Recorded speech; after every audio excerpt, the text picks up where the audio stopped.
పాత్రికేయ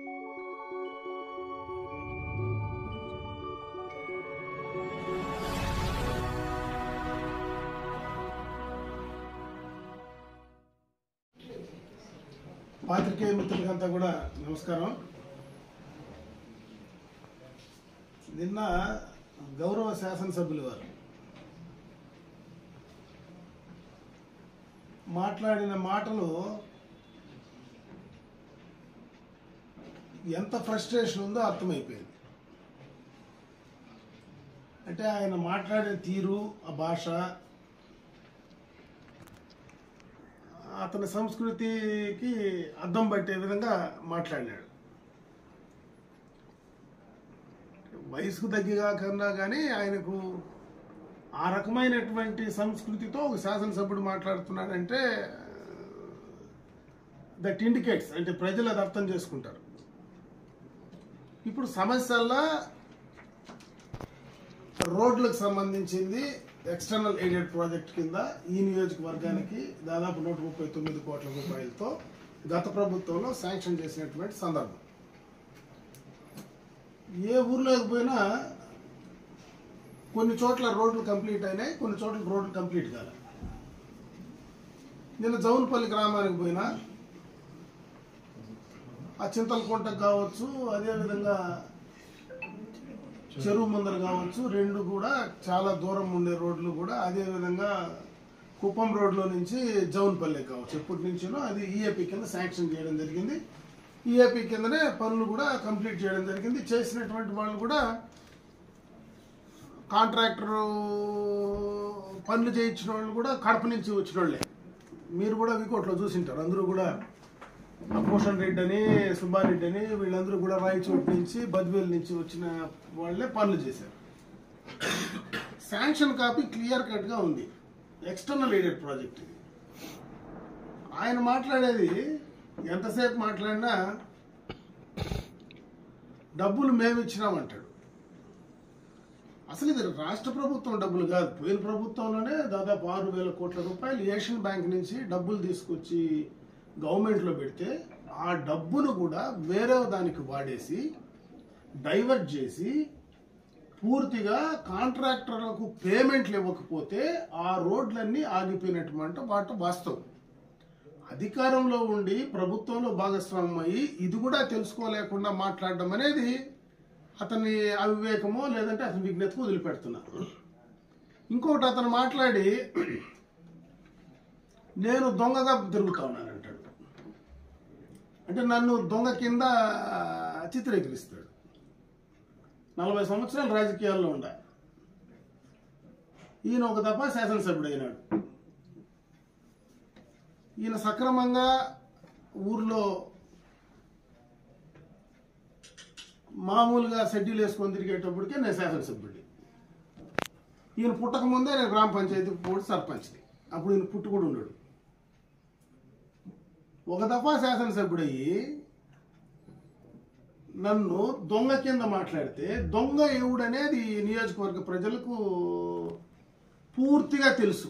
అంటే ఏ మూలకు పోయి అడిగినా పత్తికొండ కాడ జల్లి దొంగలు ఇచ్చింది ఎవడో, పత్తికొండలో ఎవడిని అడిగినా పోయి చెప్తారు. చుట్టుపక్కల శంకర్రాయలపేట చెరువులో ఇసుక దొంగలు ఇచ్చింది ఎవడో ఎవరిని అడిగినా పోయి చెప్తారు. మరి ఆశ్చర్యం ఏమంటే 5,000 కాటి నుంచి 5 కోట్ల దాకా వాళ్ళ కార్యకర్తల దగ్గరనే డబ్బులు తీసుకునింది ఎవరో అదే కార్యకర్తలు, అదే నాయకులు నాతో చెప్తారు, మేము డబ్బులు ఇచ్చి తగులుకోండామన్నా మాకు డబ్బులు రాలేదని. నన్ను గురించి అతను దొంగ అని మాట్లాడడం, అసలు నువ్వు చేసే పని ఏంది, నీ పని ఏంది అనేది నువ్వు అర్థం చేసుకోకుండా నోటుకొచ్చినట్లు మాట్లాడడం అతని విజ్ఞతకు వదిలిపెడతా ఉన్నారు. ఇంకొకటి, ఎంతసేపు మాట్లాడినా ఈ రోడ్లకు సంబంధించి నేను చేస్తానంటే నేను అడుగుతా ఉన్నాను. నా దగ్గర మొత్తం ఎవడైనా తెలిసినటువంటి వ్యక్తి మామూలుగా ఏదైనా శాంక్షన్ చేస్తే దానికి ఫౌండేషన్ వేస్తాం. ఫౌండేషన్ వేసి పనులు జరిగిన తర్వాత పేమెంట్లు ఇస్తాం. అది నేచురల్గా జరిగేటువంటి కార్యక్రమం. గత ప్రభుత్వంలోనే పనులు మొదలు పెడితే ఫౌండేషన్ వేస్తే దానికి పేమెంట్లు ఇంకో ప్రభుత్వం ఇస్తే అది నేను తెచ్చినానని చెప్పుకోవడం అతను అవివేకం అనుకోవాలనా లేదా తెలియదు అనుకోవాలనా? మనం ఎక్కడైనా పూర్తిగా తెలియనోడు కన్నా చెప్పొచ్చు, చదువుకున్నోడు కన్నా చెప్పొచ్చు, పూర్తిగా చదువు లేని కన్నా చెప్పొచ్చు. ఈ రెండింటికి మధ్యలో ఉండేవాడికి మనం ఏం చెప్తే అర్థమవుతుందో నాకైతే అర్థం కావడం లేదు.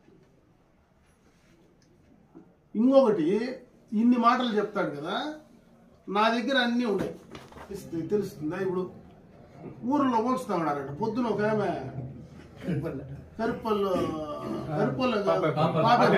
నేను ఆ బావను పోతా ఆపిన. ఊరికి నాకు అసలు విషయం కూడా తెలియదు. ఎత్తుకునింది భారతం.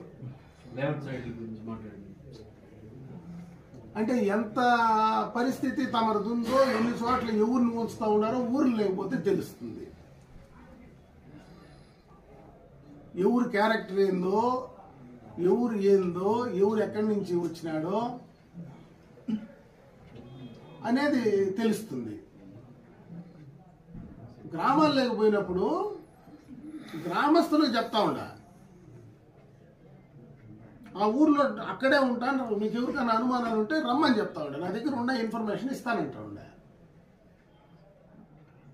నీ దగ్గర ఏమన్నా ఉంటే ఎత్తుకో ఇయే, లేదా ఈ సోషల్ మీడియాలో పెట్టు, నా దగ్గర ఇది ఉంది, నేను ఈ కాపీ శాంక్షన్ తెచ్చినా, నేను ఓకే ఒప్పుకుంటా. ఇప్పుడు నువ్వు తెచ్చినావు కదా, తెచ్చింటే నా జీవో కాపీ చూడు, నేను నా లెటర్ ఇది, నేను వెంకటే గౌడ్ గారు, నేను శాసనసభ్యుడిని పొలంనేరుకు, ఇదో నా లెటర్ ముఖ్యమంత్రికి రాసిన, నా లెటర్ పైన ఈ శాంక్షన్ వచ్చింది, ఇట్లా ఈ జీవో ద్వారా ఈ రోడ్లు నేను శాంక్షన్ చేసి ఇచ్చిన, ఇది నాది చెప్పు, నేను ఒప్పుకుంటా. నేను ఒప్పుకోనా? నాకు తెలుసు కదా. ఏమీ లేకుండా బట్టకాల్చి మొగాలు వేసేసి అందరినీ బెదిరించి రా తెలుస్తానంటే మీసాలు పెరుగుతాయి. నాకు మీసాలు పెరుగుతాయి. మా ఇంట్లో మా నాయనకి మీసాలు ఉంటాయి, నాకు మీసాలు ఉంటాయి. నీకు లేకపోతే నేనేం చేసేది? పెరిగేవాడికి పెరుగుతాయి, పెరగవాడికి పెరగవు, దానికి నేను బాధ్యత.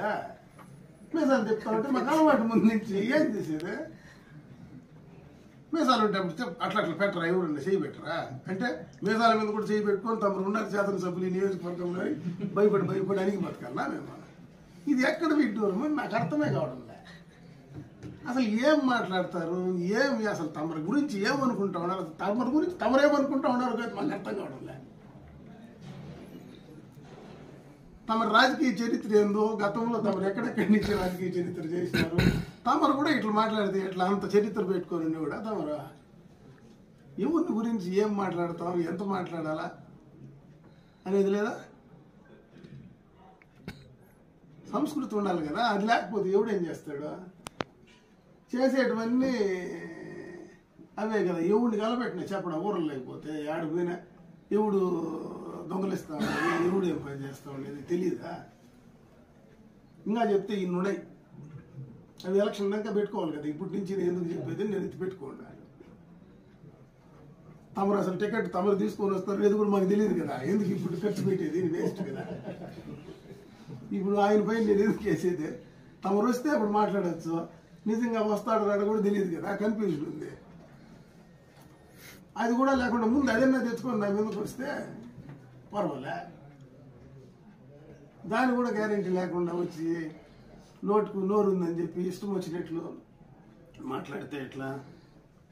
నేను చెప్పేదల్లా ఒకటే, ఇవన్నీ బనిలే. నువ్వు తెచ్చినావు, ఏమి తెచ్చినావు? మెటీరియల్ కావాలి కదా. ఉత్తమ మాటలు రా తెలుసుకుందామంటే పోలీసు వాళ్ళు రానిస్తారు నిన్ను నన్ను కూర్చొని పెడతారు పోలీసు వాళ్ళు రా అంటే నేను వస్తాను, నాకేం ఇబ్బందిలే. నేనేం నీ ఎంతమందిని చూసింటాను నేను తప్పు చిన్నప్పటి నుంచి. ఒకవేళ శాసనసభ్యుడికి పోతే మాత్రం ఎన్ని చూసింటాను నేను చిన్నప్పటి నుంచి నా చరిత్రలో. దానికి ఏం ప్రాబ్లంలే, నేనేం వస్తా, నువ్వు వాళ్ళని పిలుచుకొస్తావు కదా. పిలుచుకొస్తావు, మా వాళ్ళు ఊరికే ఉండరు. అదే పనిగా పెట్టి కేసు పెట్టి ఏమీ లేకనే కేసులు పెట్టినాయి. నేను వస్తే నన్ను పెడతారా? ఇప్పుడే తిరుగుతా ఉండా, ఊర్లు తిరుగుకుంటా ఉండా నేను. ఈ నెట్లరా ఊర్లు తిరగనేకూడదు అనుకుంటే ఎట్లా? వచ్చి చూస్తే చెప్తుంది. మీ వాళ్ళు కూడా అడిగితే ఎవరినైనా మీ పార్టీ వాళ్ళు అడిగితే చెప్తారు ఎట్లుంది ఊర్లో అని. ఇంట్లోకి పట్టుకొని పోయి చెప్తా ఉంటారు నాకు తమ విషయాలన్నీ. ఎవిడెన్స్ ఉంటే ఎవిడెన్స్ పెట్టు. నేను ఊర్లో చదువుకున్న పిల్లకాయలు ఏడన్నా ఉంటే పిలిచి వాళ్ళకి కన్విన్స్ చేసి మాట్లాడి చెప్తా ఉండాలి. ఇప్పుడు చేసింటే ముద్దేపల్లి వాళ్ళు నిలిపేసిందే. నువ్వు డబ్బులు ఉన్నాయి గవర్నమెంట్లో, ముద్దేపల్లి రోడ్డు ఎందుకు ఆపినావు? పక్కనే చిన్నేపల్లికి దుడ్డు ఉందా? అది నా రోడ్డే. చిన్నేపల్లికి రోడ్డు వేస్తా ఉండవు, ముద్దేపల్లికి ఎందుకు ఆపినావు? ఇవ్వచ్చు కదా.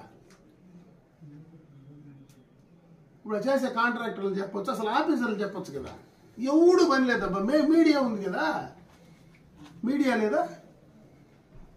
మీడియాకి చెప్పు, నేను ఫలానప్పుడు ఫలాని టైంలో ఫలాని లెటర్తో ఫలాని శాంక్షన్ తీసుకొచ్చిన, ఫలాని శాంక్షన్ ద్వారా ఈ రోడ్డు శాంక్షన్ చేసిన, ఫలాని శాంక్షన్ ద్వారా ఈ కాలేజ్ తెచ్చిన, ఫలాని శాంక్షన్ ద్వారా ఈ రెసిడెన్షియల్ స్కూల్ తెచ్చిన, ఫలాని శాంక్షన్ ద్వారా ఈ మైనారిటీ షాదీ మహల్లు ఎస్సీలకు బీసీలకు తెచ్చిన చూపించు.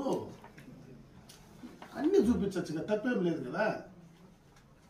అంటే రెచ్చగొట్టేస్తే బెదిరించేస్తే చిన్నగా తగిలించుకొని నేనేమన్నా ఊర్లు తిరగలేకుండా చేయాలనేదే తమ ఆలోచన. ఏమన్నా జగన్మోహన్ రెడ్డి ఏమైనా చెప్పినాడా నన్ను తిరగలేకుండా ఉండాలని? ఇవన్నీ వద్దు సార్. పక్కనే చిన్నేపల్లికి దుడ్డు ఉందా? అది నా రోడ్డే. చిన్నేపల్లికి రోడ్డు వేస్తా ఉండవు, ముద్దేపల్లికి ఎందుకు ఆపినావు? ఇవ్వచ్చు కదా. ఇప్పుడు చేసే కాంట్రాక్టర్లు చెప్పొచ్చు, అసలు ఆఫీసర్లు చెప్పొచ్చు కదా. ఎవడు పని లేదబ్బా. మీడియా ఉంది కదా, మీడియా లేదా? మీడియాకి చెప్పు, నేను ఫలానప్పుడు ఫలాని టైంలో ఫలాని లెటర్తో ఫలాని శాంక్షన్ తీసుకొచ్చిన, ఫలాని శాంక్షన్ ద్వారా ఈ రోడ్డు శాంక్షన్ చేసిన, ఫలాని శాంక్షన్ ద్వారా ఈ కాలేజ్ తెచ్చిన, ఫలాని శాంక్షన్ ద్వారా ఈ రెసిడెన్షియల్ స్కూల్ తెచ్చిన, ఫలాని శాంక్షన్ ద్వారా ఈ మైనారిటీ షాదీ మహల్లు ఎస్సీలకు బీసీలకు తెచ్చిన చూపించు. అన్నీ చూపించచ్చు కదా, తప్పేం లేదు కదా. అంటే రెచ్చగొట్టేస్తే బెదిరించేస్తే చిన్నగా తగిలించుకొని నేనేమన్నా ఊర్లు తిరగలేకుండా చేయాలనేదే తమ ఆలోచన. ఏమన్నా జగన్మోహన్ రెడ్డి ఏమైనా చెప్పినాడా నన్ను తిరగలేకుండా ఉండాలని? ఇవన్నీ వద్దు సార్. తమరిదేమైనా ఉంటే ముందు చెప్పండి. ఇవన్నీ చిన్నప్పటి నుంచి చాలా చూసినాము. ఈ పుట్ట బెదిరింపులు ఇవన్నీ ఎన్నో చూసినాము. ఊరికే నా ముందర ఏమిటి గంతులు వేస్తావు? నా ముందర గంతులు వేయద్దు. హనుమంతుడి ముందు కుప్ప గంతులు పనికిరావు, అర్థమైందా? ఇట్లా గంతులు చాలా చూసే నేను ఇట్టుకొచ్చిండేవాడు. నేను తప్పులు చెప్పి రాజకీయాల్లో ఉంటే ఇన్నిసార్లు శాసనసభ్యుడు అవుతానా? తమ రెండోసారి కాండ మళ్ళీ టికెట్ తీసుకొని తెలుస్తుంది. ఆడు ఎవడు అడక్క తమకేమైనా ఇస్తే నాకు తెలియదు. పలానోడు నాకు కావాలని ఏమైనా అడగడంలే. అంతేగాని తమరిది ఏదన్నా ఉంటే స్ట్రైట్ అవే చెప్పండి. ఇది నా ఎవిడెన్స్, ఇది నా పని, ఇది నాది అని చెప్పు. నీదేమన్నా ఉంటే ఒప్పుకుంటా. నేను కూడా ఎందుకు ఒప్పుకోనా? అది కూడా బొమ్మలు వేసుకోమంటే నేను నిలిపి మాట్లాడినా. ఏంది ఇది నేను చేసిండే రోడ్లకు బొమ్మలు వేసినాడు? ఏమైనా చెప్పినాడు? ఏ బొమ్మలు వేసినప్పుడు పలానోడు తెచ్చినాడు అని అడిగినా. ఏం చెప్పలేదన్నా అంటే నువ్వు తినేసినావు అంటున్నా రోడ్లంతా అంటే అప్పుడు చెప్పాల్సి వచ్చింది. దుడ్డు వచ్చేస్తే నీ అకౌంట్లోకి వచ్చేస్తుంది అన్న, అందుకని పని చేయలేదంట అని చెప్పి చాలా గ్రామాల్లో అన్న డబ్బు దుడ్డు వచ్చేస్తే నీ అకౌంట్కి వచ్చేస్తుందంట, అందుకని ఈ పనులు అయిపోయినాయి నానంటే. నా అకౌంట్కి వచ్చేస్తే క్యాన్సిల్ చేయలేము. టెండర్లా పోలవరం టెండర్లే 10,000 కోట్లు టెండర్లు క్యాన్సిల్ చేసి రివర్స్ టెండర్లు పెంచిన మొబైల్ మీరు ఆఫ్టర్ ఆల్ ఈఏపీ వర్కులు క్యాన్సిల్ చేయలేవా? ఇప్పుడు ఇన్ని చేసినావు చూడు, ఇవన్నీ అవి క్యాన్సిల్ చేసినా. ఎన్ని కోట్లు ఇవే? 500 కోట్లు ఉన్నాయి. 150 ఏట్లే పూర్తి చేసినట్లు 150 మొత్తం క్యాన్సిల్ చేసిండేటివే. ఇన్ని చేసినాడు అవి చేయలేవేమే. ఇది తమరు చదువుకోకుండా, ఎవరి దగ్గర చదువుకున్న వాళ్ళ దగ్గర నేర్చుకోకుండా, ఇది ఎక్స్టర్నల్ ఎయిడెడ్ ప్రాజెక్ట్ అంటారు దీన్ని. ఏషియన్ బ్యాంక్ నుంచి తెచ్చినటువంటి డబ్బులు. తమకు తెలియకపోతే అడిగితే ఎవరిన చెప్తారు. ఏషియన్ బ్యాంక్ ఆల్రెడీ డబ్బు స్టేట్ గవర్నమెంట్కు 2018లోనే శాంక్షన్ చేసేటప్పుడే డబ్బు స్టేట్ గవర్నమెంట్ పోర్షన్ 2 కలిపితే ఏషియన్ బ్యాంక్ నుంచి వచ్చింది. అందుకే దీన్ని కూడా క్యాన్సిల్ చేయకుండా ఉండేది. లేకపోతే దీన్ని కూడా క్యాన్సిల్ చేసేది. ఇది వీలుగా అట్లే ఉండేది. ఏది? ఇది మన గ్రామాల అదృష్టం వల్ల. లేకపోతే ఇవన్నీ పోయినట్టు అది కూడా గోయిందా అయిపోయింది. దాని గురించి మాట్లాడండి తమరు శాసనసభ్యులు వారు. తమరు మాట్లాడిన సంస్కృతితో మాట్లాడాలంటే దానికి వేరే వాళ్ళు ఉన్నారు, మాట్లాడిస్తే ఇబ్బంది ఏం లేదు. తమరికి నీట్గా ఎట్లా కావాలంటే చదువు చెప్తారు. నా వయసుకు సరిపోదు, నా సంస్కృతికి, నేను పెరిగిన సంస్కృతికి సరిపోదు అని మాట్లాడడంలే. ప్రజలు చూస్తూ ఉన్నారు, అర్థం చేసుకుంటారు. ఎవరు ఏంది, తమరి వయసు ఏంది, తమరు ఏ సంస్కృతి ఉంది, ఏ రకంగా ఉంది అని ప్రజలు అర్థం చేస్తారు. వాళ్ళకే వదిలిపెడతా ఉండా. తమరిదేమన్నా ఉంటే ధైర్యంగా చెప్పండా, లేదంటే ఎవరు రాకుండా మనమిద్దరే ఉందాం రా.